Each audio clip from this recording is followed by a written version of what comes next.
Здравствуйте, с вами Сергей Ли, и сегодня у нас обещанное видео, которое будет посвящено такому разделу практик, описанных Карлосом Кастанеда, как сталкинг и конкретно перепросмотр.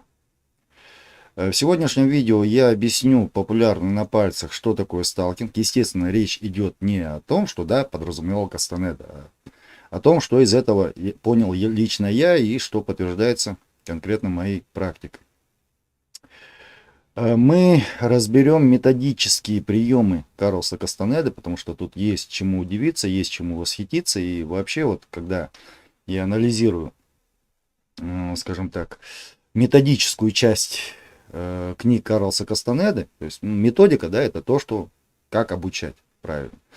Так вот, я испытываю состояние близкое к щенячьему восторгу. И очень много из того, что я оттуда взял, я потом использовал в разработке своих собственных методических приемов. То есть, когда я преподаю сугубо оздоровительную систему, да, то есть помогаю восстанавливать здоровье спины, суставов и так далее, на самом деле очень многое в том, что я использую, оно взято именно у Карлоса Кастанеды. Это к вопросу, да, почему на оздоровительном канале у нас внезапно пошла такая шизотерика. Также мы сегодня разберем такой момент, как прагматичность или прикладное применение вот тех техник, которые я описываю. Почему? Потому что обычно, если мы читаем, опять же, того же самого Карлоса Кастанеда, он часто упоминает одно и то же. То есть система Дона Хуана, да, система там древних толтеков, она предельно прагматична. Но в самой книге, в самих его книгах, в самой истории ни гугу о том, что да, вот они как-то вот это использовали в сугубо прикладных целях. То есть ни Карлос Кастанеда, ни Дон Хуан там вообще непонятно. То есть они основное, скажем так, время действия, они занимаются тем, что шарахаются по пустыне, да, лазят по горам, иногда там что-то в городе, да, они там встречаются и беседуют. Как они зарабатывают себе на жизнь, что они при этом делают, да, как эта практика отражается на их повседневной жизни, вообще ни полслова не сказано. В своих интервью Карлос Кастанеда, он чуть более щедр на, скажем так, информацию. И вот там в свое время в одном из интервью я прочитал такой момент, когда Карлос Кастанеда, описывая там одно из качеств своего учителя, да, Дона Хуана, приводит такую историю, что Дон Хуан очень часто, когда мы встречались в городе, он представал в образе такого мексиканского обеспеченного бизнесмена. То есть в то время, как когда мы там шарились в горах, это был такой типичный индеец Яки. Да, то есть из резервации какой-нибудь и так далее и тому подобное. И я считал, что это, на самом деле, одна из его практик сталкинга, то есть когда он изображает бизнесмена, да, то есть личность совершенно далекую от настоящего Дона Хуана. И для меня было настоящим шоком узнать, что Дон Хуан не изображал бизнесмена, он им являлся. То есть, когда он говорил, что я в городе, потому что у меня дела по бизнесу, то он там ничего не приукрашивал, у него действительно были дела по бизнесу. Почему? Потому что Дон Хуан отвечал за партию магов, да, за свою партию, которую он руководил. И эта партия магов, она, по сути дела, находилась на его обеспечении. То есть, один человек с помощью своего бизнеса, да, обеспечивал там энное количество своих, скажем так, соратников.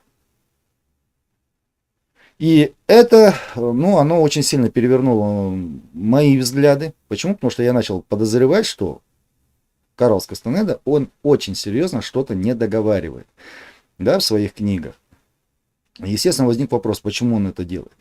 И это уже потом вывело меня на некоторые мысли, которые потом подтвердились, опять же, моей сугубо личной практикой. Так вот, перед тем, как мы начнем, я хочу сказать пару слов, опять же, благодарности тем людям, кто на моем предыдущем видео, посвященном творчеству Карлоса Кастанеды, проявил активность в комментариях. То есть, ребят, спасибо вам, это видео, это сугубо ваша заслуга. Это же является намеком тем, кто сюда приходит смотреть мои видео по оздоровительной, скажем так, оздоровительной направленности, по каким-то техникам решения проблем со здоровьем. То есть, ребята, если вы хотите что-то интересное получать, то для этого нужно что-то делать. Хлеб за пузом не ходит. И на этом канале я, скажем так, из-за того, что он не коммерческий, да, то есть он не приносит мне никакой выгоды, он только деньги забирает, я говорю о том, что мне интересно. И если я вижу, что, предположим, видео, на которое я угробил там, ну, чуть ли не больше месяца, да, то есть я сидел там, думал, собирал информацию и так далее и тому подобное, оно, ну, грубо говоря, просто никому не интересно. Хотя там очень много такой полезной практической информации. То я, естественно, буду снимать те видео, которые, опять же, мне интересны и которые находят отклик моих слушателей, да, или зрителей. Поэтому, если вас какая-то проблема со здоровьем интересует, вы хотите получить информацию об этом на этом канале, то проявляйте активность в комментариях. Я их читаю, я их смотрю и, скажем так, делаю соответствующие выводы. Теперь давайте перейдем к теме непосредственно сегодняшнего выступления. Первое, на что нужно обратить внимание, да, то есть давайте разберемся с тем, что такое сталкинг. В какой, скажем так, в каких отношениях сталкинг находится, скажем так, с техниками сновидения и для чего все это нужно. То есть в том числе и людям, которые, ну, скажем так, далеки от всяких там мистических практик и хотят получить какие-то сугубо прагматические, скажем так, результаты. Так вот, для того, чтобы понять, что такое сталкинг, нам нужно разобрать одно такое фундаментальное понятие из системы Карлса-Кастанеды. Что это за понятие? Это так называемая точка сборки. Ну, сначала, да, такую мифологическую подоплеку давайте. То есть в прошлом видео я говорил, что у Карлса Кастанеды есть мифология, а есть практический раздел. И к мифологии я отношу все то, что непосредственно к практике никакого отношения не имеет, либо на нее практически никак не влияет. Так вот, согласно Кастанеде, древние видящие обнаружили, что человек на самом деле представляет собой такое светящееся яйцо, да, и вот на этом светящемся яйце есть вот эта точка повышенной светимости. И вот если эта точка повышенной светимости, она меняет свое положение, куда-то в другое место смещается, то вот этот человек, у него изменяется восприятие. То есть вплоть до того, что если эта точка далеко очень сместится, то человек может вообще там оказаться, например, в другом мире. То есть потому что его восприятие теперь воспринимает там какой-то совершенно другой мир. И вот эту точку они назвали точкой сборки. То есть это та точка, которая собирает наше восприятие, собирает наш мир. Это мифологическая точка зрения. Почему? Потому что, ну, с очень большой долей вероятностью ни я, ни вы, смотрящие это видео, видящими не являетесь. То есть вы не воспринимаете человека как светящееся яйцо или еще что-то там в этом роде. Понимаете? Поэтому на вашу практику это особого, скажем так, влияния не окажет, вот такое объяснение. Поэтому давайте мы с вами попробуем разобрать вот это понятие немножко с другой стороны. Давайте представим себе такую ситуацию. Если вы, как и я, родом из Советского Союза, то у вас, скорее всего, был опыт взаимодействия со старыми радиоприемниками советскими. То есть, что это за радиоприемники? Это вот такая бандура деревянная, на которой есть вот такая шкала, там стрелочка и есть ручка. Вот вы включили радио в розетку, начинаете крутить эту ручку, и вот стрелочка двигается, показывает, на какую частоту она сейчас ловит. И вы там идет сначала, да, там говорит информбюро, потом у нас, там, предположим, я попадаем на какой-то местный канал, там что-то там, еще что-нибудь, потом какое-то немецкое радио и так далее и тому подобное. Так вот, давайте предположим, что вот то, что мы воспринимаем, да, то есть вот наш мир, в том числе и наше восприятие нас самих, это радиоволна какая-то определенная, радиопередача. Точка сборки это будет что? Это вот смещающаяся стрелка вот на этой шкале, которую мы крутим. А крутим мы вот эту ручку, да, которая смещает вот эту точку сборки, с помощью своей личной силы. Поэтому что у нас получается? Для того, чтобы совсем чуть-чуть, да, сместить вот эту стрелочку, сместить немножко эту точку сборки, нам нужно совсем мало личной силы. А вот для того, чтобы сместить ее так, чтобы поймать, например, радиус свободы, нам нужно огромное количество личной силы, которой у нас в обществе нет.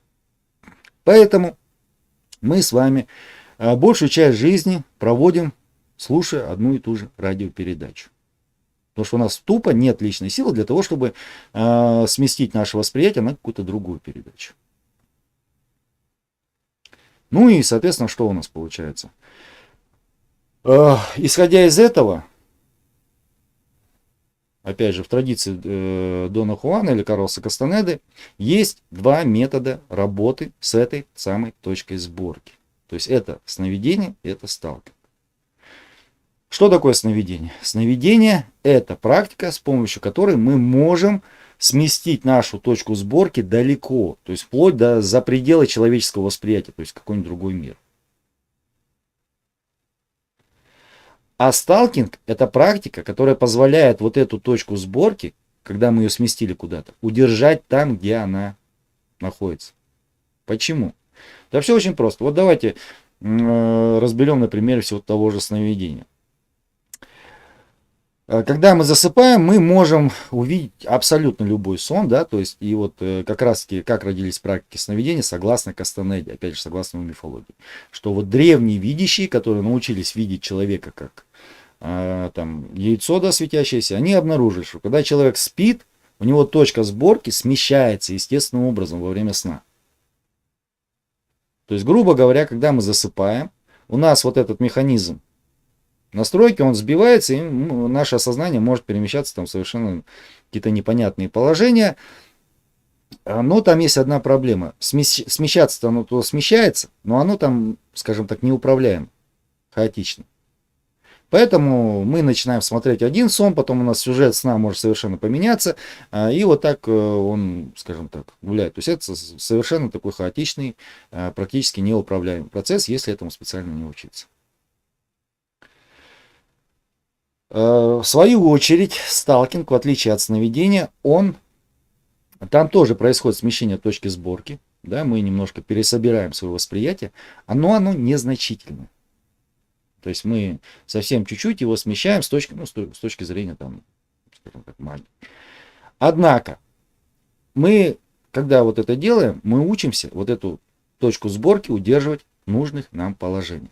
То есть, грубо говоря, у нас там, предположим, есть радио там 104 FM, да, то есть, и там на частоте 105 FM, да, есть второй радиоканал.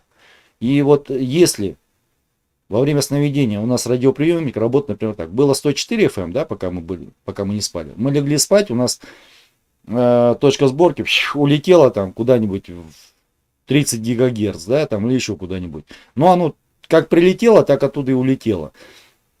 И этот процесс неконтролируемый. А, скажем так, когда мы занимаемся сталкингом, мы можем взять там, сместить со 104 на, например, 105, со 104 на 103. Но если мы сместили, мы можем там оставить и послушать эту радиопередачу, посмотреть, что там у нас получается. Ясно, да? То есть, соответственно, плюсом сновидения является то, что мы можем сильно мощно сместить точку сборки, недостатком то, что мы не можем ее там удержать.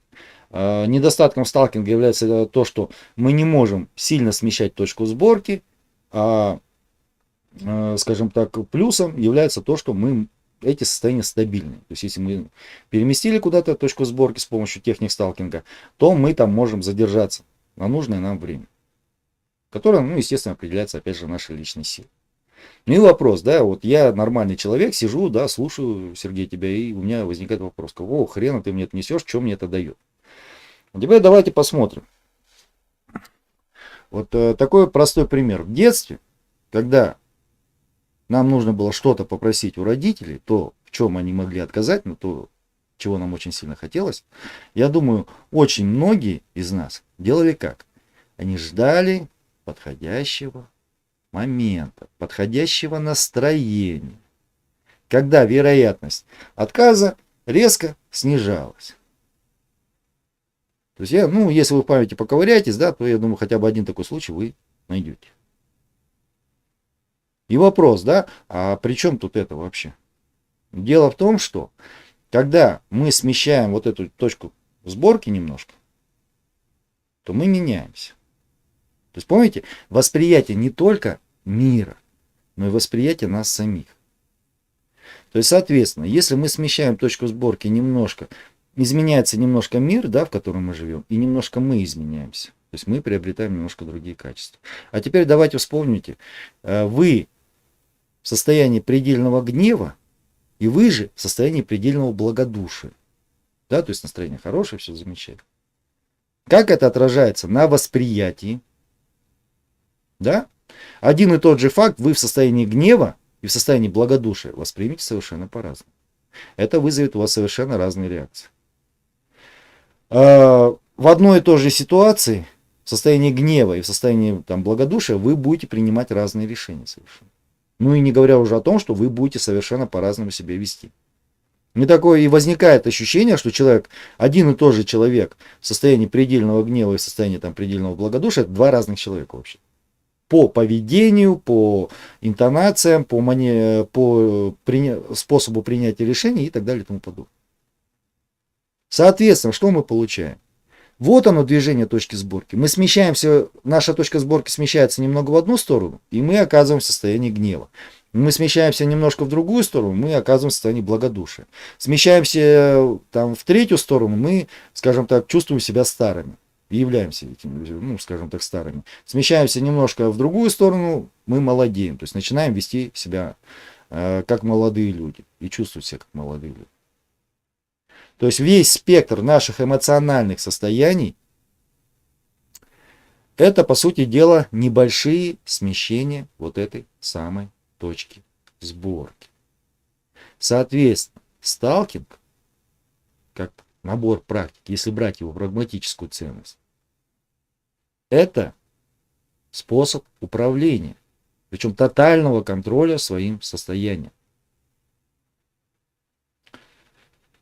Вот опять же, да, если взять того же Карлоса Кастанеду, да, то, что он описывает, вот он там приводит пример с Доном Хуаном, весьма драматичная история, когда Дон Хуан решил научить его безжалостности, о которой мы чуть позже будем говорить. То есть и внезапно, да, он что делает? Он производит какие-то манипуляции, а потом Карлос Кастанеда оказывается в центре города, да, среди людей, у него на руках оказывается вместо Дона Хуана, да, который всегда был крайне трезвомыслящий, то есть полностью себя контролирующий, скажем так, мужчина, внезапно у него на руках оказывается маразматичный старик, который начинает обвинять Карлоса Кастанеду, что вот он украл его, он вообще его не знает и так далее. И народ начинает на него смотреть, да, что вот, что это за мужик, да, издевается над пожилым стариком, скорее всего больным, а тот действительно, Дон Хуан превращается в реального старика, в развалин. И, скажем так, сама история сейчас не важна, важно то, что через какое-то время, когда Карлос Кастанеда входит в нужное состояние, Дон Хуан мгновенно опять возвращается, то есть вот этот маразматичный старик, который только что слюни не пускал, да, себе на рубашку, превращается опять в очень трезвомыслящего, предельно себя контролирующего человека, и они эту ситуацию быстренько разруливают. То есть что это было? Это было смещение точки сборки. То есть и Дон Хуан потом ему говорит, что вот мне было интересно почувствовать себя старым. Я сместил точку сборки, положение старости. И я не притворялся стариком, я им был. Точно так же, когда вы испытываете сильный гнев, вы не притворяетесь человеком, который испытывает гнев. Вы им являетесь. То есть любое ваше настроение, любое ваше состояние, это что? Это положение точки сборки. Оно недалеко от обычного, недалеко от нормального, но тем не менее это небольшое смещение точки сборки. И, к сожалению, когда речь заходит об обычном нормальном человеке, это, как правило, неконтролируемое смещение точки сборки. Так вот, сталкинг учит вас управлять движением точки сборки, удерживать ее там, где она нужна, по вашему желанию. Понимаете, да?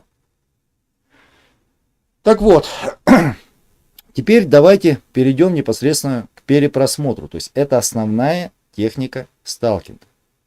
Обычно, когда речь заходит о сталкинге, да, там представляют что-то вот, ну, типа Симарона, да, или вот мы берем там, начинаем придуриваться на людях, как-то вести себя как чудаки и так далее и тому подобное. На самом деле сталкинг ничего общего с этим не имеет.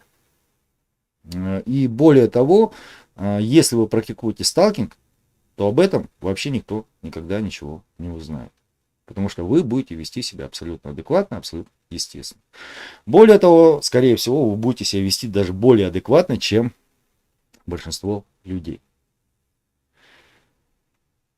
Так вот, внезапно, да, вместо того, чтобы назвать, например, практику неделания, да, там основной практикой сталкинга, Карлос Кастанеда говорит, что основная практика или крепость сталкеров — это перепросмотр.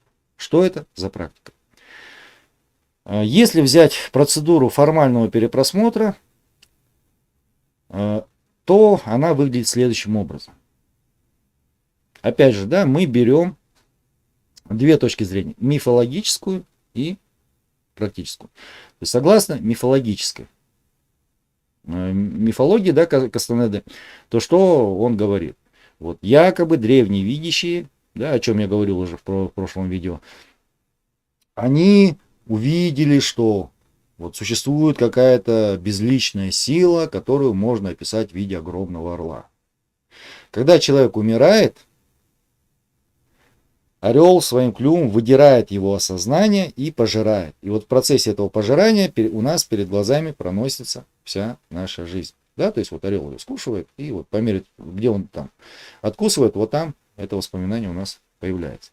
То есть наше осознание человеческое — это пища орла. И, скажем так, умираем мы, потому что наше осознание уничтожается орлом в момент смерти. И вот опять же те же самые древние видящие, они нашли выход.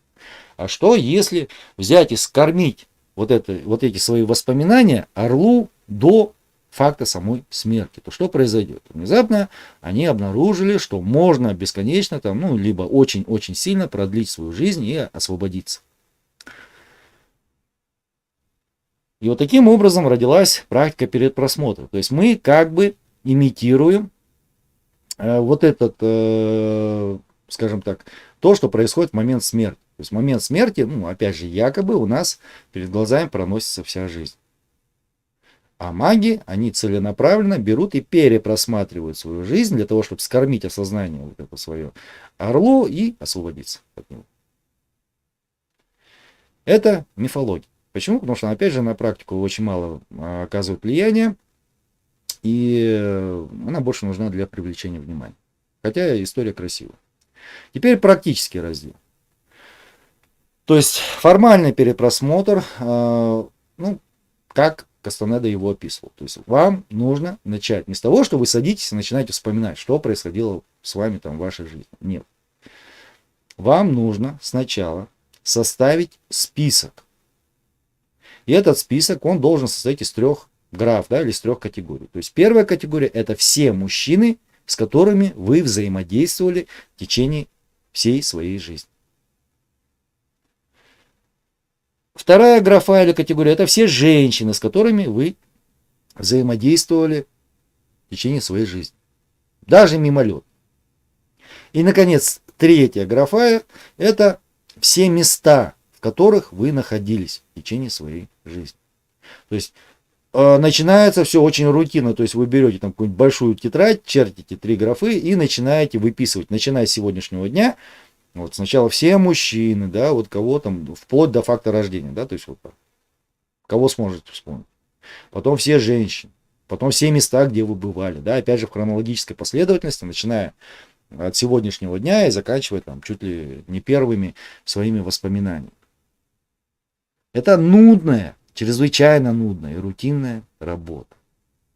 Вот когда вы эту работу закончили, вот только тогда вы можете приступать непосредственно к самому перепросмотру.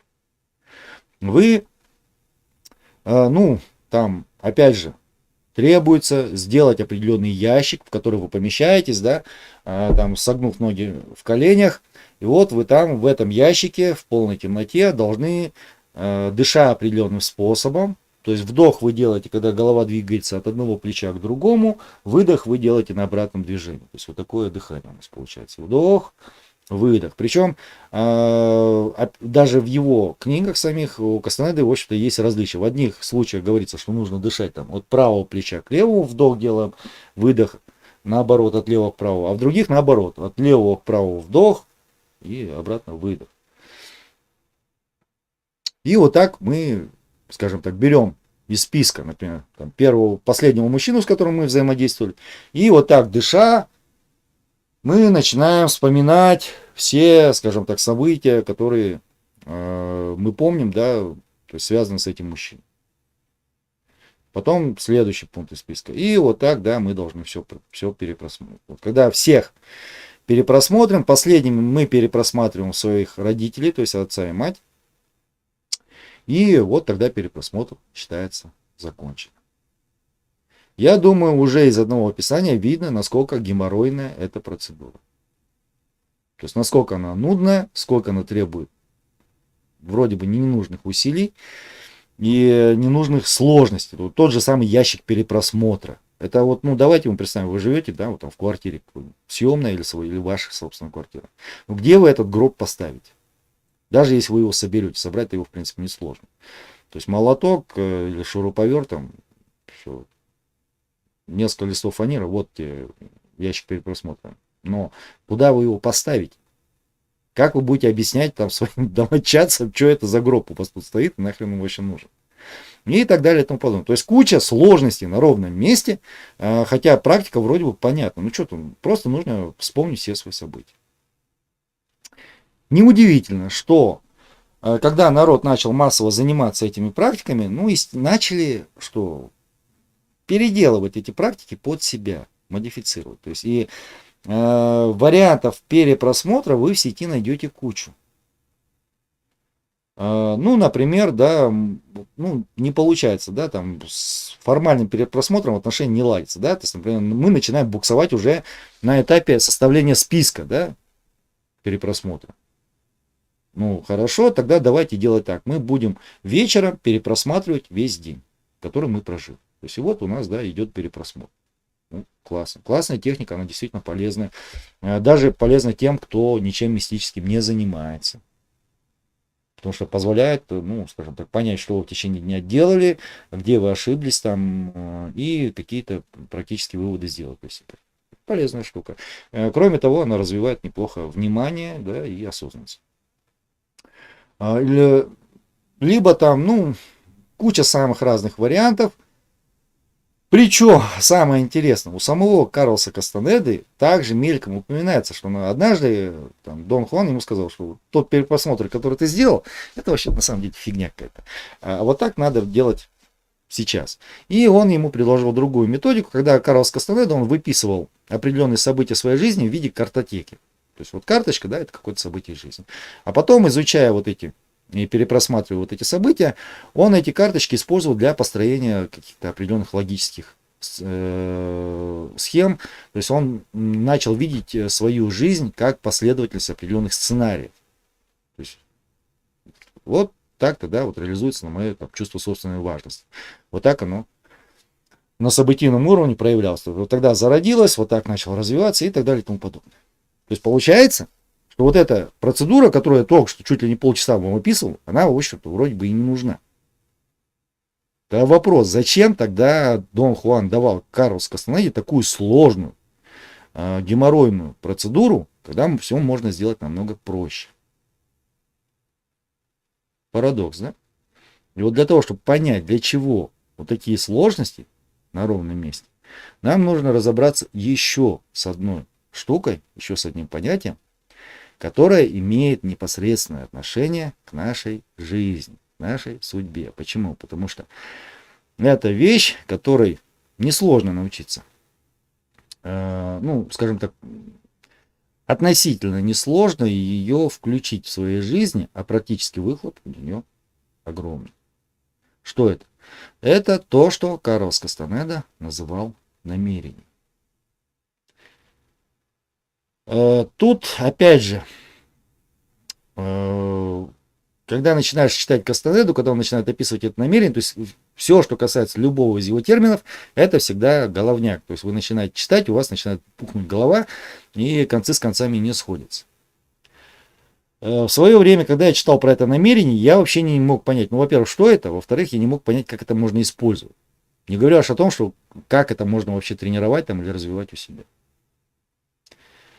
Но так уж получилось, что на первом курсе медицинского института я попал в кружок биоэнерготерапевтов. Это был 93-й год, это было время, когда Союз рухнул не так давно, и стало можно все.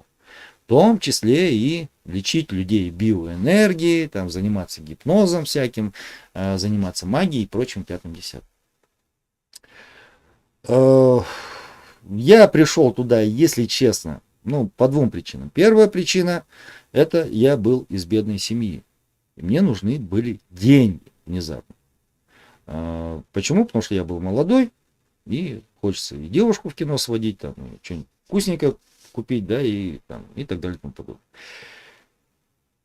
И я уже с первого курса был так достаточно настроен на то, что нужно как можно быстрее научиться зарабатывать, да, даже еще не закончив медицинский институт.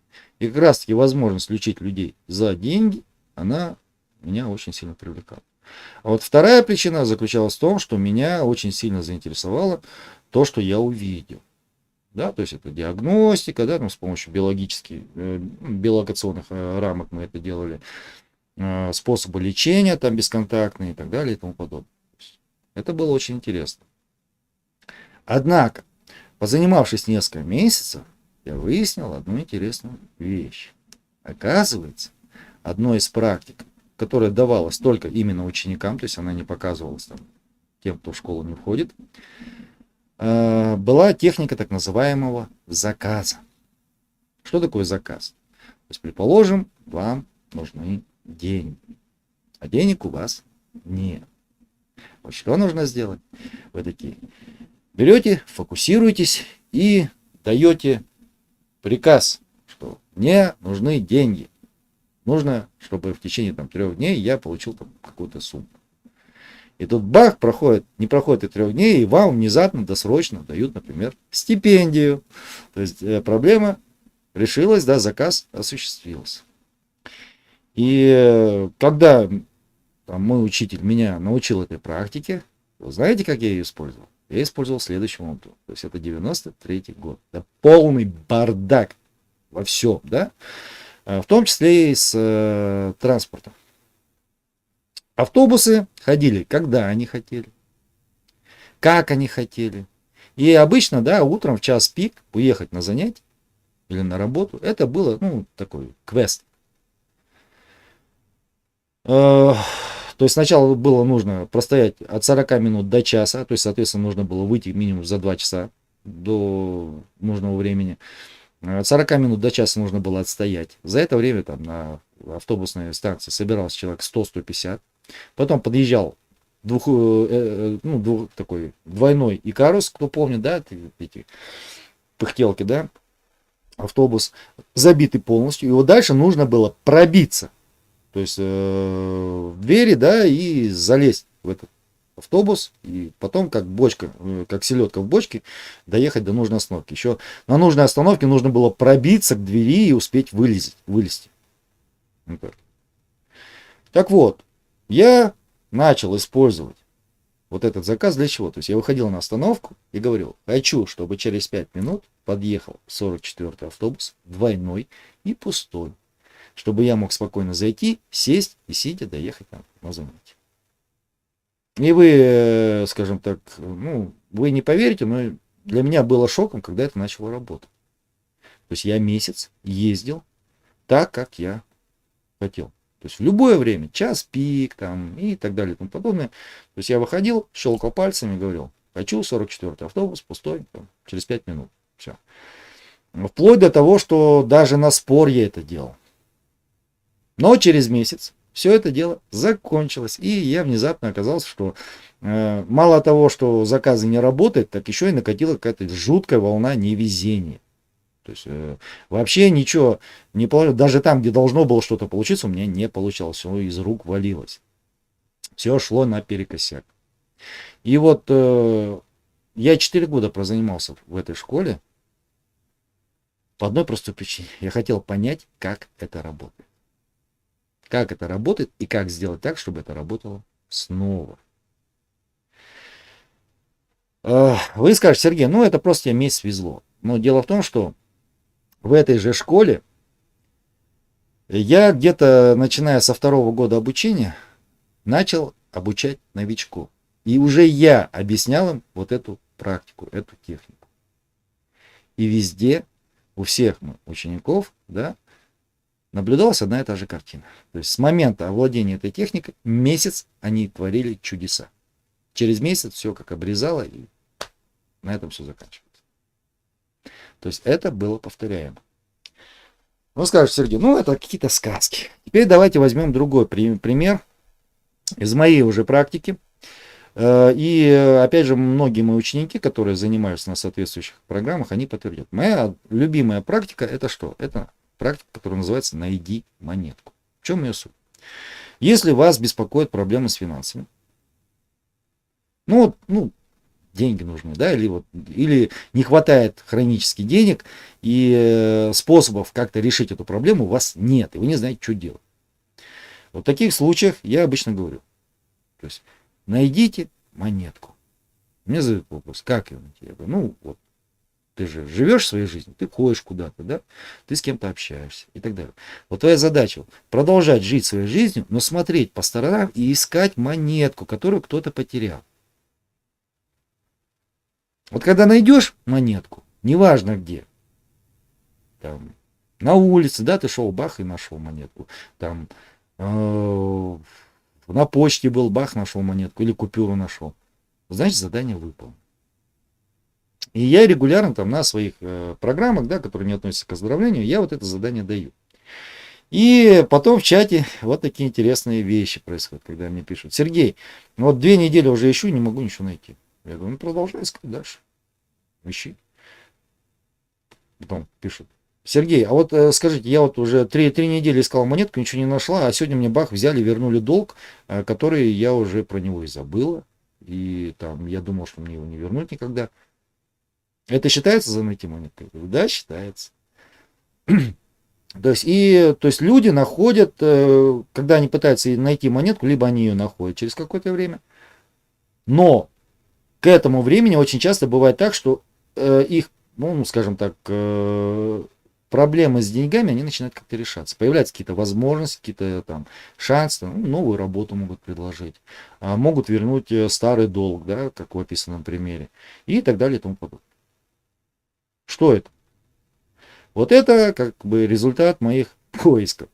То есть дело в том, что когда я читал Кастанеду, да, намерение, я не мог понять, что это такое. Да вот оно намерение. То есть ты даешь, скажем так, такое свое волеизъявление, даешь, по сути дела, приказ этой реальности, чтобы вот что-то произошло. Это и есть намерение. Но когда уже так более вдумчиво читаешь Кастанеду, то выясняешь, что намерение, оно состоит как бы из 2 частей. То есть первая часть это тот, кто проявляет намерение, да, чтобы что-то произошло или что-то случилось. Ну, то есть в данном случае мы с вами. То есть вы говорите, я хочу найти монетку. Это ваше намерение. А есть сила внешняя. Но опять же, будем считать это, ну, как бы мифологией, да? Есть внешняя сила, которая может отозваться на ваш приказ, а может не отозваться. То есть и эта сила тоже является намерением. Это сила безличная. То есть не надо там, ну, те, кто религиозны, да, вы можете подумать, это как бы Бог. Ну вот если рассматривать с точки зрения Кастанеды, эта сила еще раз безличная, его что-то по барабану. Во что вы там верите или не верите и так далее и тому подобное. Ее интересует только одно. Она будет отзываться на ваши запросы, на ваши намерения. Только в том случае, если у вас достаточно личной силы и достаточно воли для того, чтобы ее сфокусировать и проявить. Понимаете?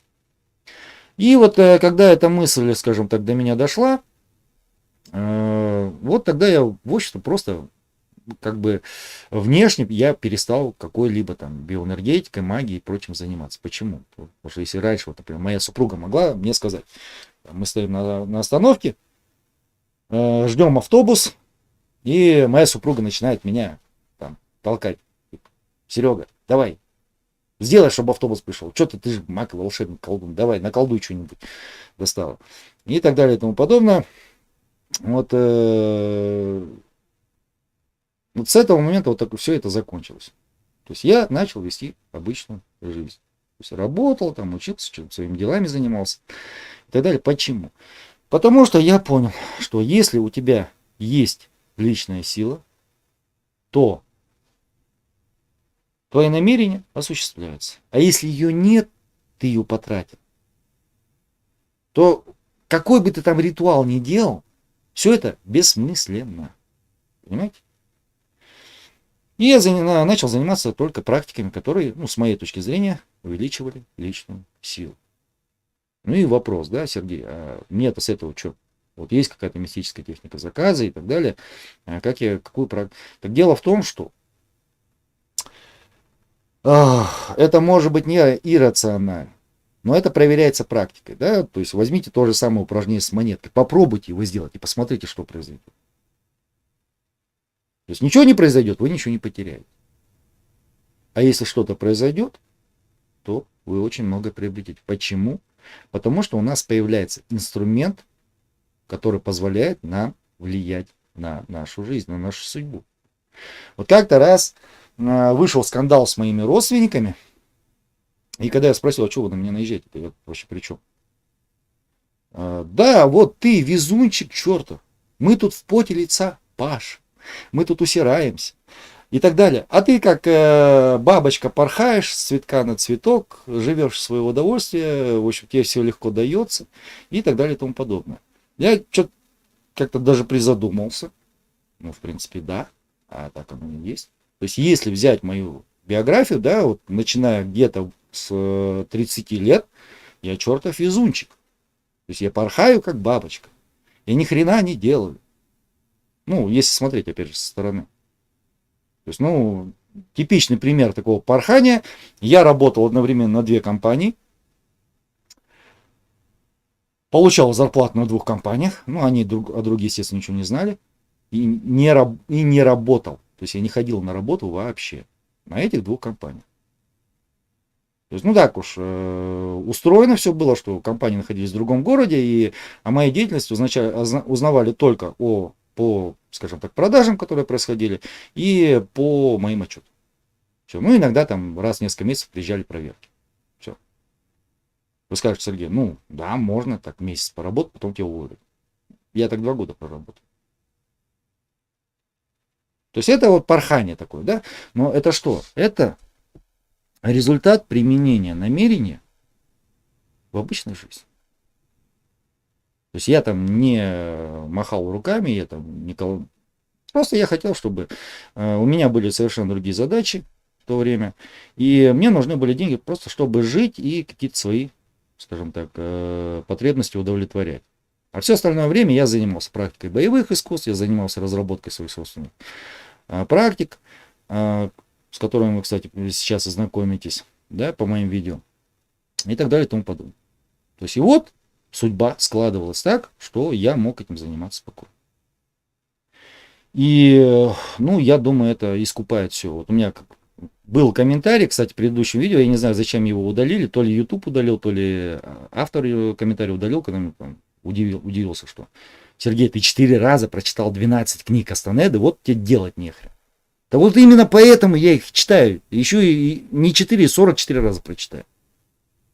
То есть ради этого, да, ради того, чтобы вот так перло по жизни и, скажем так, не отвлекаться на то, на что другие люди гробят жизнь, да, а заниматься тем, что тебе нравится, ну, я думаю, можно потратить время и потратить силы.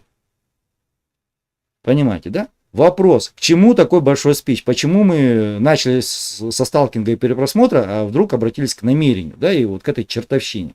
Когда, оказывается, можно фокусировать свою волю на определенных, скажем так, желаниях, вы можете получить ответ от окружающего мира в виде реализации этого желания.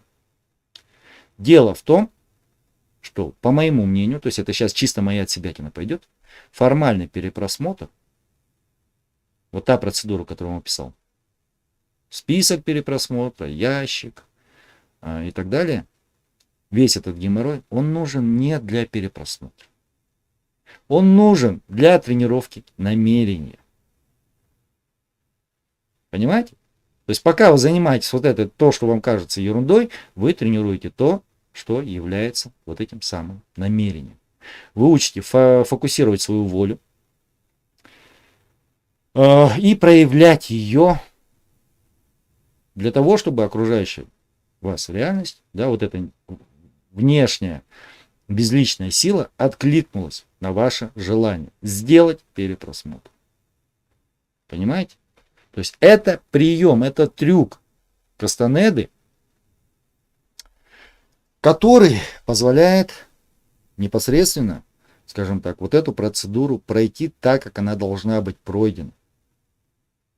Почему? Потому что, смотрите, и Дон Хуан, и сам Карлос Кастанеда, они неоднократно говорили, что перепросмотр это не психоанализ, это не психотерапия. Потому что вы сейчас уже по описанию, вы, наверное, думаете, что вот если я вот этим займусь, я начну перепросматривать события своей жизни, я извлеку какие-то там психотравмы, решу эти психотравмы, и вот за счет этого я стану более гармоничной личностью и так далее. Нифига подобного. То есть цель перепросмотра не в этом. Цель перепросмотра заключается в том, чтобы вот эту самую точку сборки научиться смещать контролируемо. То есть каждое воспоминание, которое вы перепроживете, а цель перепросмотра не вспоминание, да, то есть не то, что, а вот я помню на Новый год, там мы с мамой поругались, вот, да, вот я вспоминаю, вот она говорила вот это, я говорил вот это, и вот все.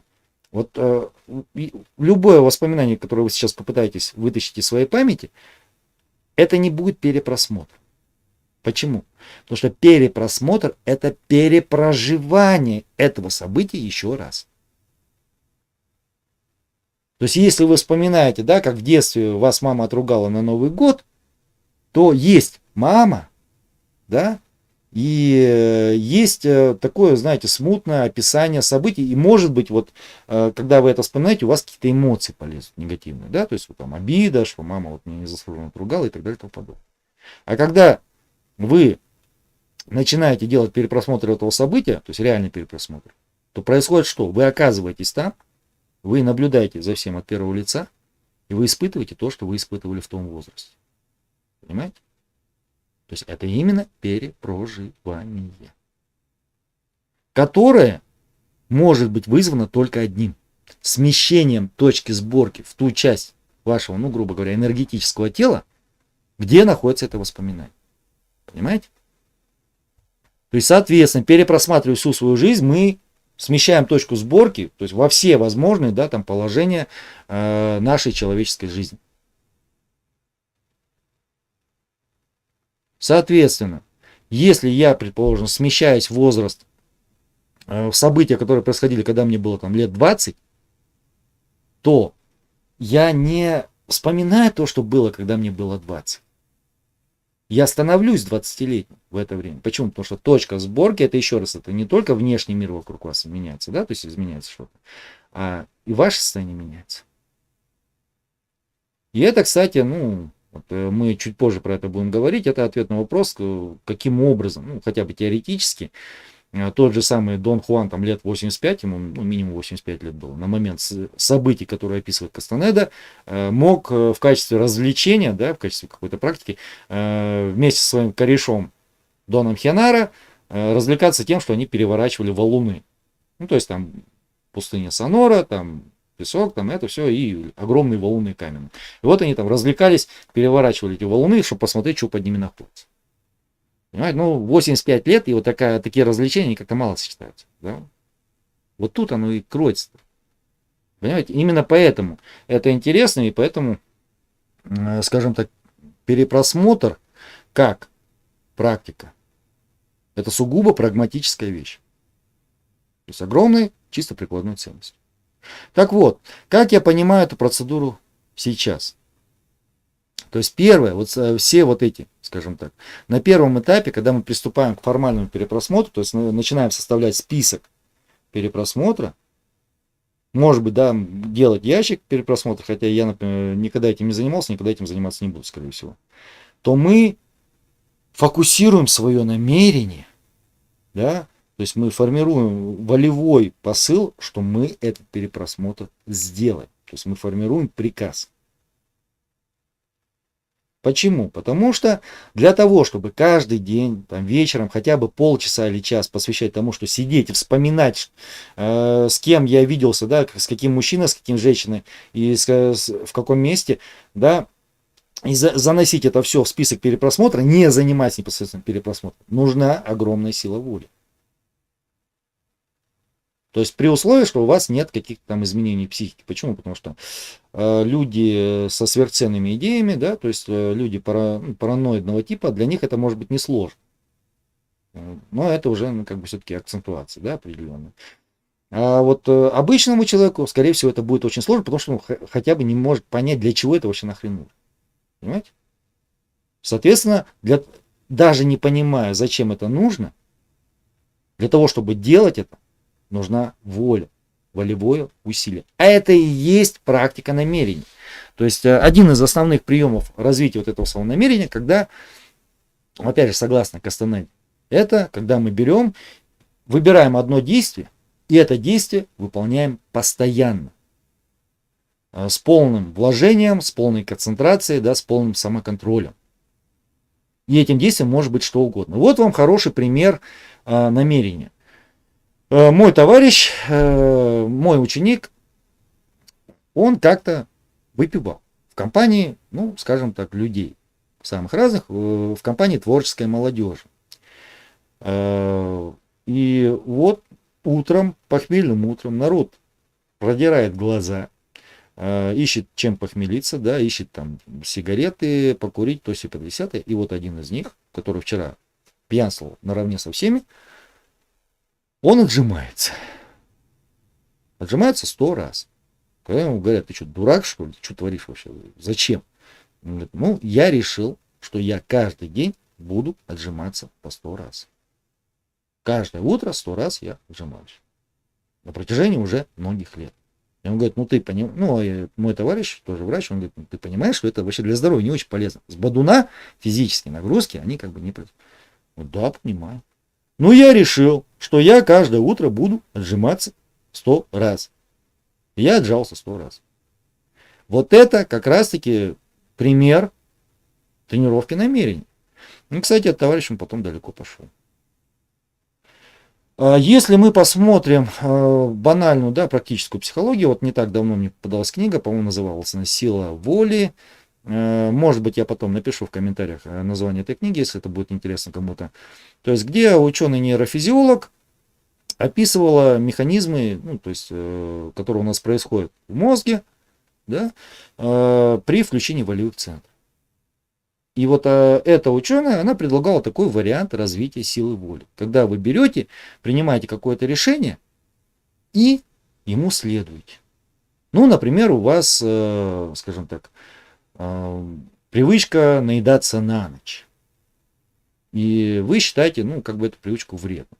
Вам, в принципе, несложно, да, вот вечером не покушать.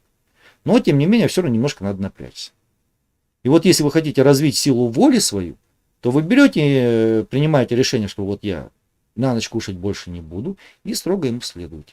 И что в этот момент происходит? Тренируются центры волевые в вашем мозге, которые потом могут использоваться для принятия волевых решений в каких-то других сферах. Понимаете? То есть, чем больше вы это делаете, тем сильнее ваша воля, а воля может быть уже приложена к чему угодно.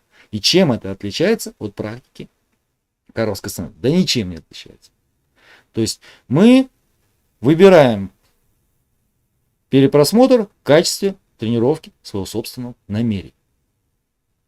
Ясно, да? Это тренирует нашу волю, это тренирует наш мозг, тренирует наши волевые центры. Дальше, что у нас происходит? То есть первая фаза. Мы закончили, предположим, список перепросмотра. То есть мы все это время прокачивали нашу волю, прокачивали наши намерения, мы изъявляли желание и решимость провести процедуру перепросмотра полностью. То есть мы формировали намерение. Далее мы начинаем что? Уже вспоминать что-то, да, что у нас там с нами происходило. И здесь первые воспоминания, они как раз вот такие, то есть это обычные воспоминания, которые перепросмотром не являются. То есть мы просто вспоминаем, что с нами происходило. И в этот момент, если мы вытаскиваем какие-то там проблемные воспоминания, да, травматичные воспоминания, у нас начинают переть какие-то эмоции. И вот здесь, с моей точки зрения, наступает вторая фаза перепросмотра, то, что я называю психологическая, психотерапевтическая, да, фаза. Когда, опять же, это еще не перепросмотр. Но вспомните, что нам нужно для того, чтобы наше намерение работало. Да, чтобы вот мы изъявили желание, а мир отозвался и осуществил наше желание. Для того, чтобы мир отозвался на наше желание, нам нужна личная сила. А где ее взять? А вот там и взять. То есть мы с личной силой, там ситуация как в мультфильме про Простоквашино. Для того, чтобы продать что-то ненужное, надо купить что-то ненужное. Да, у нас денег нет. То есть, соответственно, если у нас нет личной силы, то мы единственное, что можем сделать, это взять что-то в своей жизни, на что мы эту личную силу тратим, и отказаться от этого. А что это? Ну, от чего мы можем отказаться безболезненно относительно? От каких-то нерациональных стереотипов реагирования. И вот как раз здесь вот эта психологическая или психотерапевтическая фаза перепросмотра, она в самый раз. То есть у нас через какое-то время, когда мы там упорно пытаемся вспомнить все, начинают всплывать какие-то проблемные ситуации, какие-то проблемные воспоминания, травматичные воспоминания, какие-то подавленные эмоции. Все это начинает вылезать, начинает разряжаться. И в этот же момент мы что делаем? Мы начинаем выявлять определенные паттерны поведения. То есть вот начинаете вы перепросматривать, да, вот вы, например, несколько раз были женаты. Вот вы там, перепросматриваете, вот последняя жена, вот то-то, то-то, то-то у нас было. Потом перепросмотр, да, вторая, ну, там, предыдущая жена, вторая. Так, а вот то-то, то-то, то. А блин, а вот похоже же, да, вот по сути дела, по одному сценарию у нас отношения развивались. То есть, что та была вот такая вся, вот такая, что вот это, вот такая же, да. То есть один тип, ну хорошо. Одинаковые проблемы, да, и одинаковый финал. Так, я поступал таким-то образом, они реагировали таким образом, все похоже. Один сценарий. Раз, и тут в голове щелкает, бах, да, вот он, есть какой-то определенный сценарий, да, вызван тем-то, тем-то, и можно этот сценарий изменить, для того, чтобы получить там другой какой-то результат. Когда у вас один стереотип меняется на другой, более эффективный, то раз, и появляется небольшой излишек вот этой самой вашей личной силы, для свободной энергии. Который куда идет? Ваше же намерение. Почему? Потому что вы продолжаете каждый день долбить вот этот самый формальный перепросмотр. Понимаете? На этом же этапе психотерапевтическом отрабатывается еще одно качество, которое, опять же, звучит страшно, понимается чаще всего людьми, далекими от чтения Кастанеды, неправильно. То есть, что это за качество? Это безжалостность. И обычно, да, когда люди слышат слово безжалостность, у них в голове возникает образ такого садиста, да, который испытывает удовольствие от мучений там других людей. И все, и уже такой демонический образ кастанедовца готов, да, это какой-то манипулятор, который издевается над другими людьми и там что-то с ними плохое делает, чтобы там получить от этого удовольствие. На самом деле безжалостность, опять же, да, я не буду пытаться там какие-то цитаты Кастанеды приводить, я возьму свое понимание и на его примере. То есть вот когда, предположим, волк попадает в капкан и отгрызает себе лапу для того, чтобы убежать, он находится в состоянии безжалостности. Понимаете? То есть если человек попадает в капкан, да, Но он не будет себе отгрызать лапу, отгрызать руку. Почему? Потому что ему жалко свою руку и жалко себя вообще. И, скажем так, ну, предположим, да, если приходит охотник, да, то человек погибает. Да, то есть мы пожалели свою руку и потеряли свою жизнь. Для того, чтобы, ну, кстати, примеры есть, да, такого поведения. Был даже фильм про туриста, который пошел в горы один, не подумав, и там что-то ему, по-моему, руку зажало камнями, то есть ему пришлось эту руку себе отрезать. Он понял, что он просто помрет. То есть это можно сделать в том состоянии, которое называется состояние безжалостности. Другой пример, более близкий непосредственно к людям, да, то есть не к волкам, это работа, например, хирурга во время военных действий. То есть есть такое направление, которое называется военно-полевая хирургия. Основоположником ее является русский хирург Пирогов, я не помню, как его звали, но, скажем так, он совершил революцию. С момента введения принципов Пирогова, военно-полевую хирургию, количество потерь от ранений, оно начало стремительно снижаться. Что же вел Пирогов? Одним из главных его принципов было принцип сортировки раненых.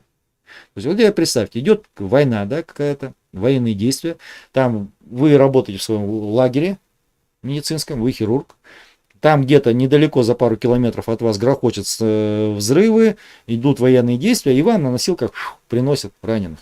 И вот вы ходите, то есть вот привезли вам 50 человек, и вы смотрите, так, вот этот, если ему сделать операцию, он выживет. Если ему не сделать операцию, он умрет. Так, вот этот. Если ему сделать операцию, он умрет. Если ему не сделать операцию, он все равно умрет. То есть он умрет в любом случае. Так, вот этот, кто у нас тут орет? Так, если ему не сделать операцию, то он проживет еще минимум день. Если ему сделать сразу, ну, он выживет практически в любом случае. То есть, и так далее. И вы начинаете что делать? Вы начинаете сортировать. Так, вот этот, который умрет в любом случае, мы вообще с ним ничего не делаем. Мы ему вкололи промедола обезболивающего, чтобы он не мучился. И оставили потихоньку отходить. Так, вот этот, который может подождать с медицинской помощью, то есть он не умрет. Ну, может, инвалидом останется, но он не умрет. Прямо сейчас и не умрет там в течение нескольких часов. Пускай поорет, ну ладно, можно промедола, если промедола много вколоть, чтобы тоже сильно не мучился и сильно на мозги не капал. А вот этот, который без операции умрет, а с операцией выживет, вот его на операционный стол, все. Почему? Потому что вы один, да, хирург, а раненых 50. И если вы будете, не будете исследовать, ну, скажем так, вы будете бороться вот за того, кто, ну, скорее всего, умрет, да, у вас за это время умрет 10 человек, 10, 15, 20, пока вы будете этого пытаться вытащить с того света. Понимаете? И вот для нормального человека это дикость. И когда мы там на военной кафедре нам начали говорить вот эти принципы, тоже, да это вы что, мы, блин, ну, клятву Гиппократа еще не давали, да, хотя мы ее потом не давали тоже. Ну, так же нельзя. А вы посчитайте просто, вот, что получится. Если вы возьметесь, вы один хирург, да, ну, у вас там пара фельдшеров и несколько медсестер. И 50 раненых. Вот что вы будете делать? Вот сейчас вы возьметесь, начнете бороться за вот этого, да, почти. Он может быть выживет, но пока если, но вы на него потратите часов 6-8, да, а за это время у вас умрет человек 20. И что, спрашивается, правильнее? Выбрать тех, кто выживет гарантированно, и тогда у вас там, предположим, из 50 раненых 10 умрет, да, потому что вы им не стали оказывать медицинскую помощь, вы только обезболили, а 40 выживут. Либо вы спасете вот эти 10, а 40 у вас умрет. Что вы выберете? Мы такие, ну да.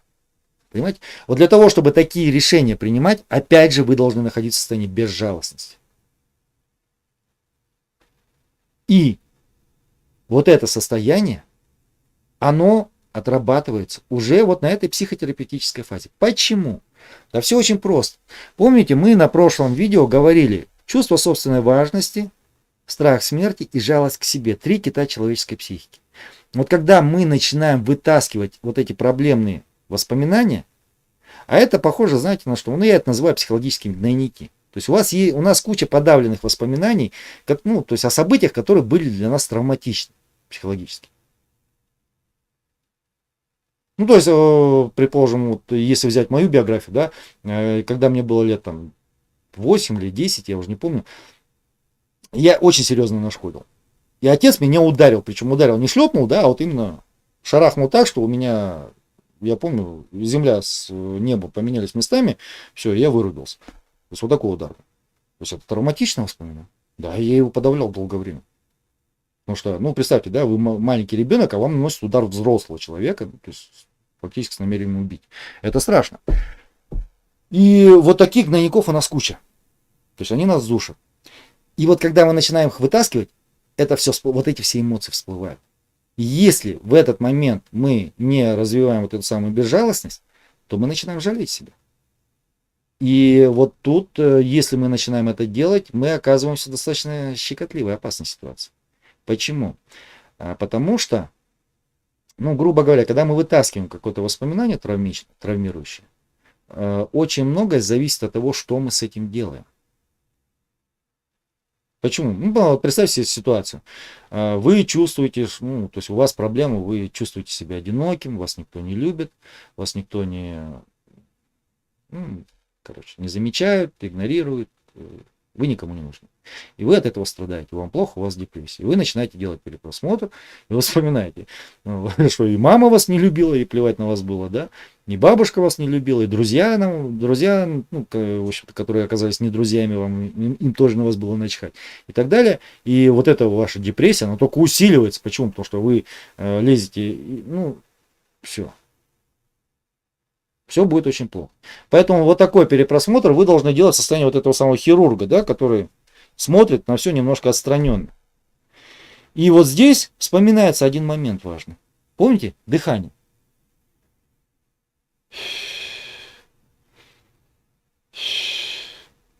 Которое предлагает Кастанеда во время перепросмотра. Для чего оно нужно? То есть, ну, опять же, если брать мифологию, якобы мы как бы подметаем энергетически, да, пространство перед собой и там, ну, такая лабуда. На самом деле все проще. Вот здесь у нас находятся так называемые каротидные синусы.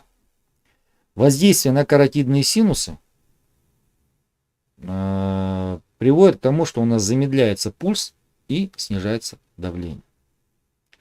Во время сильных эмоций происходит явление с точностью до наоборот. То есть у нас повышается давление и учащается пульс. Таким образом, что происходит, когда мы дышим таким образом? Идет очень мягкий массаж вот этих самых каротидных синусов. То есть таким образом мы блокируем попытки повысить пульс и частоту сердечных состояний. А эмоции – это физиологические реакции. То есть они всегда требуют физиологических каких-то изменений. В частности, для того, чтобы испытывать какие-то негативные эмоции, фундаментом в теле будет повышение давления и учащение пульса, то есть стрессовая реакция. Соответственно, если мы это заблокировали, эмоция развиться не может. И вы уже не так, что вытащили проблемные воспоминания и какой ужас, как плохо. Нет, вы на это смотрите, ну да, вот я вижу, у вас эмоции заблокированы. Понимаете? То есть вы как раз можете анализ проводить. Анализ проводить и изменения определенные. Принимать решения.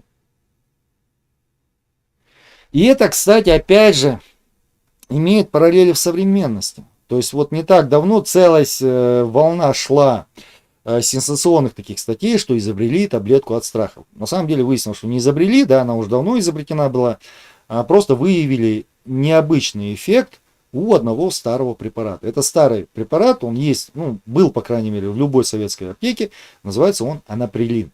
То есть этим препаратом лечили гипертоников. То есть это адреноблокатор, то есть он что делает? Он блокирует повышение частоты сердечных сокращений, то есть повышение пульса, и снижает давление. То есть и вот выяснилось, что если, предположим, у человека есть какая-то фобия, боится он пауков, да? Ему дают вот этот анаприлин, показывают этого паука, а человек не испытывает страха, то есть он у него заблокирован. Несколько раз повторяет, и у человека фобия пауков пропадает. Похоже? Похоже. То есть, ну и вот этот метод, он, скажем так, благодаря этому открытию. Сейчас анаприлин в том числе рекомендуется при различных там фобиях и так далее и тому подобное. Как уже препараты, обладающие, скажем так, то есть блокирующий страх отчасти. Соответственно, когда мы используем вот этот способ дыхания, мы блокируем вот эти негативные эмоции и можем анализировать саму ситуацию. То есть, соответственно, мы занимаемся, ну, по сути дела, самопсихотерапией. Но это еще не перепросмотр.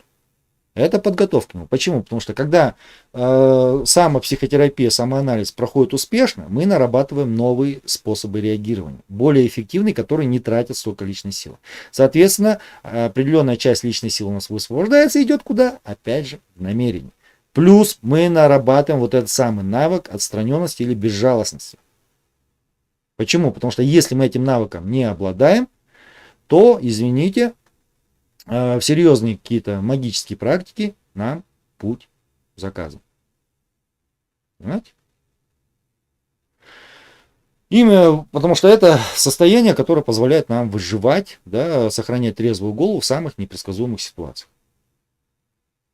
И вот, наконец, когда мы накапливаем уже нужное количество личной силы, наше намерение сделать перепросмотр, оно реализуется. И вот тогда мы уже не вспоминаем. Мы перепроживаем события из нашей жизни. То есть начинается движение нашей точки сборки в различные положения. То есть непосредственно это уже практика сталкинга. Понятно, да? Хорошо.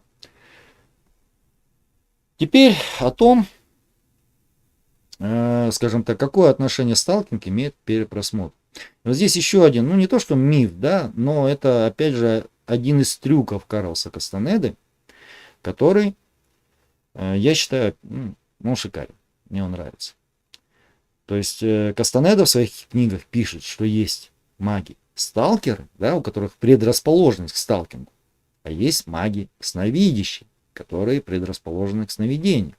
То есть и мы уже эту ошибку разбирали. То есть когда люди, которые смотрят и вот такие: о, вот я интроверт, да, вот у меня там не складывается с окружающим миром, что-то мне не очень нравится, а вот сновидение мне нравится. Я вот, значит, я сновидящий. Или наоборот, я такой балаболка, там, то есть 5-10, мне нравится общаться с другими людьми, ну, как бы, почему бы не попробовать это сталкинг? Да? А, я сталкер, значит, все. На самом деле, изучать магию, например, практикуя только сталкинг или только сновидение, это все равно, что пытаться ходить только правой ногой или только левой ногой. Ну, это с моей точки зрения, опять же, да, которая может быть ошибочной, естественно. То есть сталкинг и сновидение — это, по сути дела, два аспекта одной и той же самой практики. Потому что это, ну, чисто логически, вы посмотрите. Сновидение смещает точку сборки далеко, но контроль никакой. Сталкинг — контроль отличный, но смещается недалеко. Ну, я думаю, 2 плюс 2 сложить уже не сложно. То есть сталкинг и перепросмотр — это две части одной практики.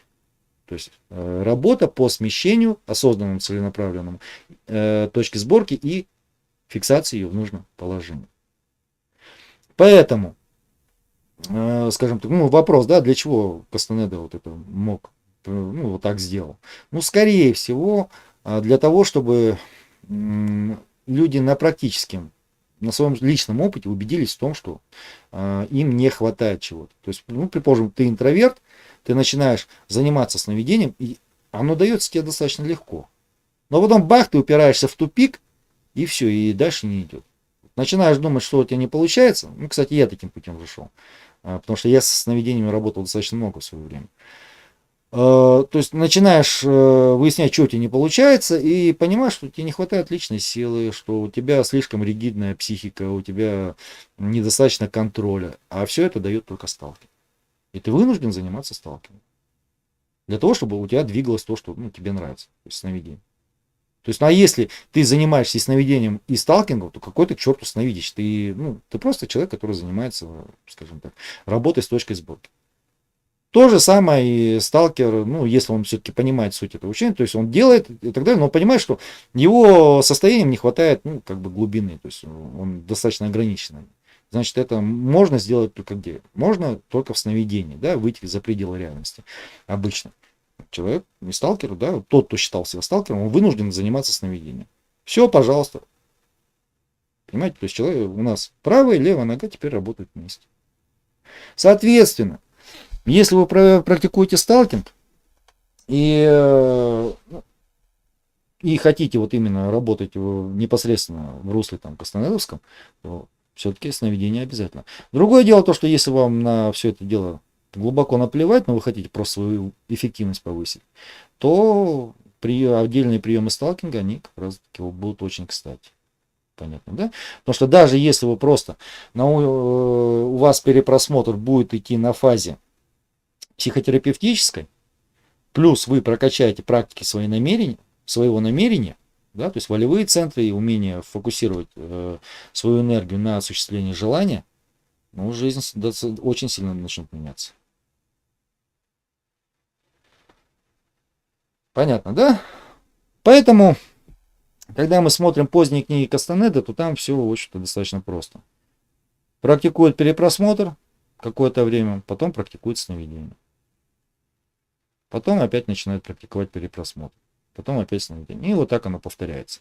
Через какое-то время практика становится, ну, скажем так, практика сталкинга от практики сновидения уже ничем не отличается. То есть, грубо говоря, что такое сновидящий, да?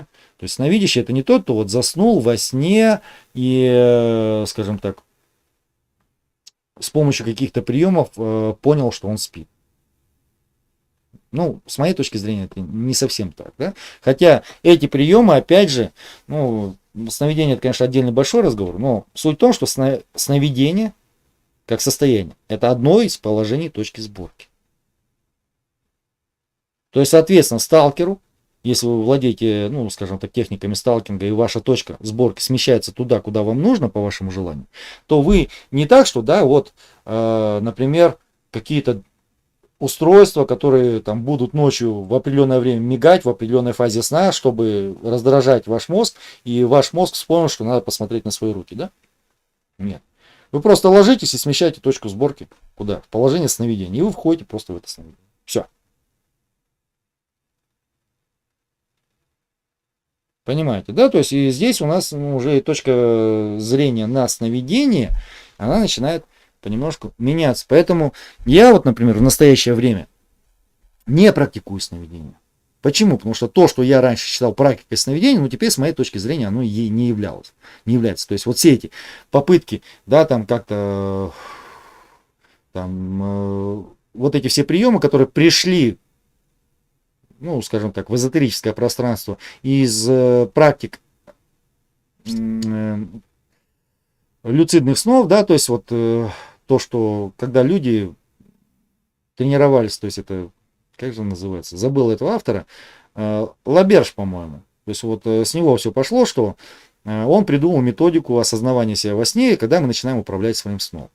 Да, и там, например, каждые полчаса или каждый час в течение дня спрашивать себя, а не сплю ли я, да? А потом, чтобы по инерции там во сне вспомнить, что нужно задать себе этот вопрос и выяснить, что ты спишь. Вот с этого момента ты начинаешь управлять сном. То есть я в свое время тоже этим много занимался, но сейчас все эти практики, они просто были выброшены. Я это конкретно не делаю. Почему? Потому что я считаю, что сновидение — это все-таки немножко другое. Так вот, давайте теперь пару слов посвятим моим безумным догадкам. То есть, ну, это то, что я непосредственно еще не проверил. Почему? Потому что я сейчас опишу некоторые примеры, но я не могу сказать, что это, ну, является результатом непосредственно только практики. Как я подозреваю, смещение точки сборки, оно дает нам определенные возможности. То есть наиболее яркий пример, классический, это что? Это сохранение физической силы, бодрости, да, крепости телесной Доном Хуаном в возрасте, когда, ну, в общем-то, ни о том, ни о другом, ни о третьем уже никакой речи быть не может. То есть 85 лет вы, ну, как в анекдоте, да, дешево, быстро и качественно, то есть выберите два из трех, да, но вот здесь в данном случае можно что-то одно выбирать. То есть либо ты 85 лет будешь бодрый, да, либо сильный, либо еще что-нибудь. Но, скорее всего, ни то, ни другое, ни третье не будет. А Дон Хуан, он именно что был не по годам силен, не по годам крепок, трезв умом и так далее и тому подобное, в том возрасте, когда люди, в общем-то, хорошо, если просто помнят, кто они такие, и помнят, где они живут. То есть это что? Определенное количество личной силы своей Дон Хуан использовал для того, чтобы держать свою точку сборки в более молодом возрасте. Да? То есть если вот этот реальный перепросмотр происходит, то мы что? Мы владеем, в принципе, всеми состояниями своего собственного организма, которые были на протяжении нашей жизни. И умея смещать точку сборки в нужное положение, мы можем, например, сместить там ее лет на 40 назад. И удерживать там. Да, наш календарный возраст не поменяется, но биологическое тело все-таки будет работать немножко по-другому. Но это книжный пример, да, потому что Дона Хуана никто не видел. Да, мы с вами точно, скорее всего, не видели никогда. И вопрос, да, ну, хорошо, какие-то другие примеры могут быть. Ну вот я в свое время провел серию таких экспериментов по поводу и наблюдений, и экспериментов по отношению к своему собственному телу. То есть где-то лет 30 я начал серьезно поправляться. Ну, так прилично. То есть у меня рост 1,75 м, я весил 95 килограмм. Ну, это многовато. И в это же время я заметил, что у меня психика начала закостеневать. То есть я начал чувствовать себя таким важным человеком, который зарабатывает хорошие деньги, у которого серьезная работа, должность и так далее и тому подобное. И мое тело, оно начало как бы вот, соответственно, себя вести. И, ну, к слову сказать, это, в общем-то, изменения вот такие, они, я их не только у себя наблюдал, я наблюдал, ну, в том числе у своих друзей. Например, один мой товарищ, он, ну, да, серьезный человек, там, директор крупной компании, многомиллионный и так далее и тому подобное, но он, вот когда именно встал на этот путь, да, что вот, он начал раздуваться во все стороны, то есть он очень большой стал. И вот такой я, кстати, видел не только у него, например, один из моих партнеров, с которым много дел провернули в свое время, тоже очень крупный директор, но он был огромный. То есть это определенный образ мысли, это определенное самоощущение, телоощущение, да, то есть вот он проявлялся таким образом. Вот когда я обнаружил то, что вот я там так начинаю серьезно так раздуваться, ну, я сначала пробовал работать, ну, как обычно работать, да, с лишним весом. То есть это физические нагрузки, хотя в то время у меня физических нагрузок было вот так. То есть в то время у меня была возможность. Там был дешевый зал, была компания людей, таких же повернутых на боевых искусствах, как и я, и мы тренировались по 4 часа, там, почти 5 раз в неделю. То есть, ну, это были бешеные тренировки, но тем не менее я вот спокойно поправлялся на этом фоне. Потом я попробовал немножко что сделать. По-другому начал себя вести. Как раз, тем более, тогда у меня начались проблемы с коленями, да, то есть артрозы и так далее. И тогда мне пришлось отказаться от повышенных физических нагрузок. И, в общем-то, альтернатив особых не было. То есть обычно в такой ситуации, когда у тебя артроз, у тебя лишний вес, плюс ты еще и не можешь из-за артроза давать себе повышенные физические нагрузки, но тогда люди вообще там начинают рассвиниваться во все стороны, начинают раздувать. А со мной тоже что-то такое подобное происходило, и вот на фотографиях в моих старых курсах можно заметить, что я такой пухленький товарищ. И я попробовал немножко по-другому работать. Я попробовал работать не с телом физическим, да, то есть я попробовал изменить образ своего тела. То есть я начал анализировать то, как я свое тело ощущаю. Да, ощущал я вот его таким большим. Ну, то, что я же большой человек, я же важный. Я такой, да, большого человека должно быть, ну, хорошего человека должно быть много. Все. И я попробовал этот образ изменить. То есть я целенаправленно фокусировался, да, но все равно мне делать особо было нечего. Вот каждый вечер перед сном я фокусировался на ощущениях своего тела. То есть вот я чувствую свое тело, вот оно такое, да, все. А потом я начинал этот образ менять. Оно, естественно, не получалось. Почему? Потому что образ нашего тела, это обычно структура такая достаточно очень жесткая. Но вот именно, поскольку терять мне особо нечего было, я продолжал. И через какое-то время что произошло? Ну ладно, я решил свои проблемы с суставами. Это само собой. Но я не стал увеличивать количество физических нагрузок. Вот сейчас, например, я занимаюсь чисто оздоровительными практиками. То есть основная часть моих тренировок это когда я тренирую других.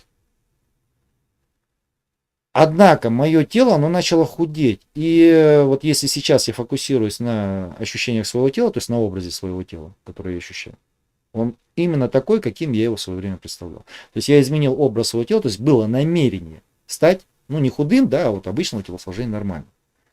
И когда этот образ изменился, то есть когда это намерение начало реализовываться, мое тело начало изменяться аналогично. Сейчас я не поменял ничего, то есть я не стал там прям так много сейчас физически там себя нагружать. Я не стал меньше есть. Когда я работаю, я могу, например, питаться одним хлебом с салом, да, с львом. Ну, люблю сало, что поделать. Но это никак не отражается ни на фигуре, ни на... То есть образ тела, он изменился, и тело начало подстраиваться под этот образ тела. Понимаете, да? То есть, что у нас тут произошло? Было намерение, да, изменить. То есть намерение похудеть, да, получить, ну, более-менее нормальный, скажем так, образ тела. И, скажем так, определенная практика, да, которая смещала там, вот эту точку сборки в то положение, в котором тело, естественно, быть худым. И вот оно стало таким худым. Еще раз, тут слишком много переменных, чтобы можно было с точностью до, скажем так, ну, точно утверждать, что это вот именно результат смещения точки сборки, это результат вот именно работы намерения. Но это одна из возможных интерпретаций. И в этом направлении я буду работать дальше. И вот этот подход я, кстати, опять же, могу посоветовать, где? В вопросе восстановления здоровья. Почему? Потому что вот что показывает сейчас мой опыт как тренер. То есть ко мне приходят люди уже, ну, далеко за 50, далеко за 60 и серьезными проблемами со здоровьем. То есть, если еще 5 лет назад у меня занимались в основном люди лет 40, у которых проблемы там с позвоночником, суставами только начинались, ну, 40-50, ну, ладно, 55 лет, то сейчас уже, ну, там, за 70 это вообще норма, ко мне люди приходят.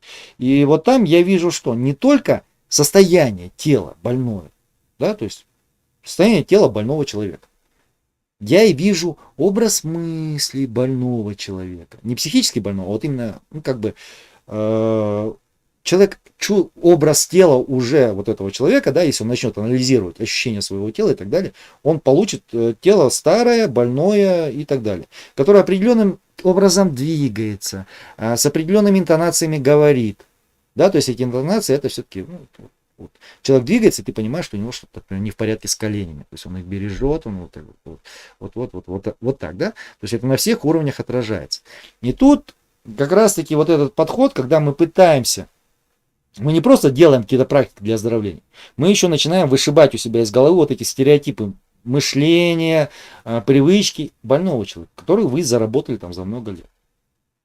Вот типичный пример, я часто проводил такой эксперимент, то есть у человека у меня говорит, вот, я хочу избавиться от боли в коленях. Я говорю, хорошо, а что вы будете делать, когда у вас боль в коленях пройдет? И человек в ступор впадает. Ну, жить. Я говорю, а вы сейчас что, не живете, что ли? Живу, но у меня колени болят. Я говорю, вот колени перестанут, что вы дальше будете делать?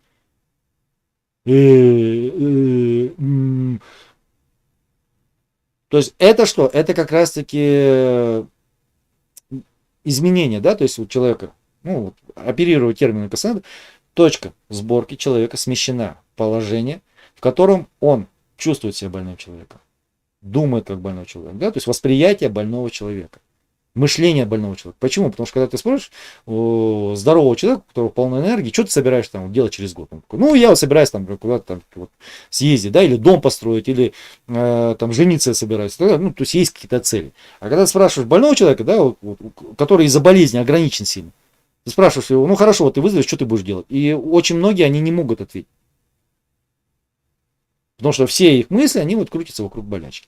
И вот когда я работаю со своими учениками, я стараюсь вот это выбивать из головы. Почему? Потому что, ну а как? Если ты даешь человеку упражнение, но он думает как больной человек, он будет, ну, то есть психология будет против тела. Ясно, да? То есть вы должны формировать намерение быть здоровым человеком, да, для того, чтобы думать как здоровый человек и действовать как здоровый человек. То есть это очень важный компонент, кстати, восстановления, когда речь заходит о восстановлении своего здоровья.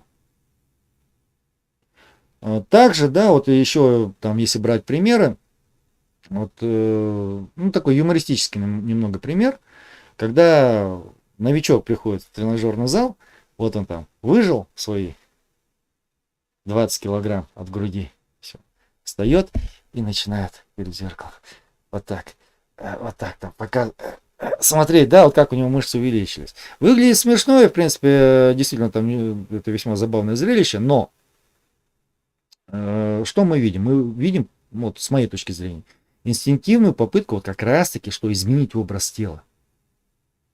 Почему? Потому что, ну, вот если моя гипотеза верна, и когда мы изменяем образ тела, у нас меняется тело, подстраивается под этот новый образ, то вот как раз это инстинктивная попытка образ тела изменить, чтобы и тело потом подтянулось. Да, нарастило нужную мускулатуру в нужных местах и так далее. И тому подобное. Понятно, да? То есть пока, ну, скажем так, это уже рабочая гипотеза, но я предполагаю, что полное владение именно перепросмотром, оно дает возможность, что влиять на наше тело в том числе, очень самым интересным способом. Но это так это или не так, ну я не знаю, это практика покажет. То есть, надеюсь, что так. Хорошо, на сегодня все. То, что я хотел рассказать вам и показать, я рассказал и показал.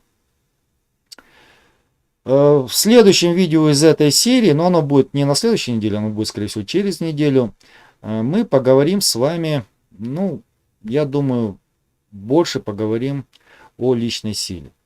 Потому что это такое понятие, да, которое, ну, опять же, оно провоцирует всякие инсинуации, да, провоцирует обострение ЧСВ там и прочее. Также мы поговорим, наверное, о таком феномене, как диаболеро. Да, потому что, опять же, Дон Хуан и вслед за ним Карлос Кастанеда, они разделяли, да, то есть путь человекознания и путь диаболера, да, то есть или путь древних видящих.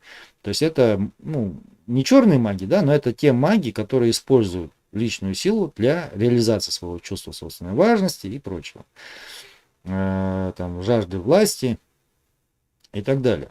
И это как раз-таки, вот если вот с этой точки зрения посмотреть, оно, ну, может быть, наверное, будет более интересно тем, кто, опять же, к Кастанеде не причастен. Почему? Потому что, как потом выяснилось из чтения тех же самых книг, все эти диаболеры, там, древние видящие и так далее и тому подобное, ну, с точки зрения того же Дона Хуана, в этом ничего плохого нет.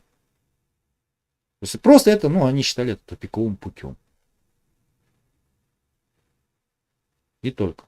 Почему? Потому что, когда речь заходит о изменениях, которые вот практика кастанедовская совершает с человеком, да, ну, можно сказать, что вот тот же самый Дон Хуан, там, Дон Хинара и прочее, это носители нечеловеческой психологии, с другой моралью и прочим. Поэтому, с их точки зрения, ну, как бы все пути одинаковые, да, все они ведут никуда. И только мы, там, читая Кастанеду, можем думать, что вот путь новых видящих, да, это вот хорошо, да, вот путь старых видящих, путь древних магов, Диаболера, там путь той же самой, по-моему, Ла Каталины, да, это все это вот зло. На самом деле нет. И человеку, далекому от практики Кастанеды, возможно, как раз-таки более близким будет путь вот именно тех самых Диаболеров. Об этом мы тоже поговорим. На сегодня все. Традиционно скажу, хотите продолжение, проявлять все такую же активность. Да? То есть подписывайтесь, пишите комментарии и будем продолжать. А на сегодня все. Спасибо за внимание и до следующих видео.